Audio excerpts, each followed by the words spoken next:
Tôi có một thắc mắc muốn hỏi mọi người là khi mà mọi người bị bệnh mà muốn mua thuốc, mọi người sẽ tìm ai?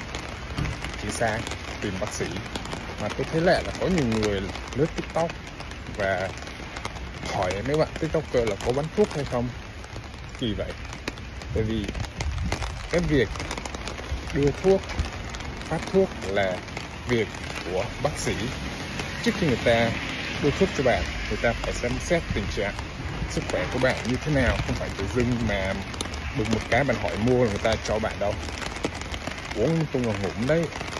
Mặc dù tôi cũng nói về sức khỏe nhưng mà đấy không phải là thẩm quyền của tôi, đấy là công việc của bác sĩ. Phải cẩn thận.